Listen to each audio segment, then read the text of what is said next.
അദ്ദേഹത്തെക്കുറിച്ച് അവിടെ ഇവിടെയൊക്കെ പരാമർശിച്ചു, അല്ലെങ്കിൽ ഒരു സിനിമയുടെ കാര്യം വരുമ്പം ആ കഥാപാത്രത്തെക്കുറിച്ച് അല്ലെങ്കിൽ അദ്ദേഹത്തിന്റെ ഒരു സൃഷ്ടിയെക്കുറിച്ചൊക്കെ പറയുന്നുള്ളതല്ലാതെ അദ്ദേഹത്തെക്കുറിച്ച് പറയുന്ന ഒരു സാഹചര്യം ഞാൻ ആഗ്രഹിച്ചിരുന്നു.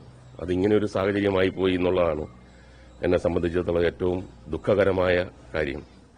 ഒരിക്കൽ പോലും ഈ 43 കൊല്ലത്തിനകത്ത് വെച്ച് ഒരിക്കൽ പോലും ഒരു ചെറിയ നീരസം പോലും ഉണ്ടാകാത്ത ഒരു സുഹൃത്തായിരുന്നു.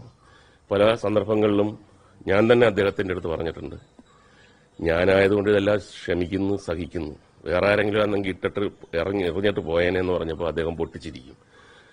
അദ്ദേഹത്തിന്റെ ചിരിയും വളരെ പ്രസിദ്ധമാണ്, നോൺ സ്റ്റോപ്പ് ചിരിയാണ്. അദ്ദേഹത്തിന്റെ സൃഷ്ടികൾ പോലെ തന്നെ, സർക്കാസം പോലെ തന്നെ അദ്ദേഹം ചിരിക്കുന്നതും അത്രയും എൻജോയ് ചെയ്തിട്ടാണ് ചിരിക്കുന്നത്.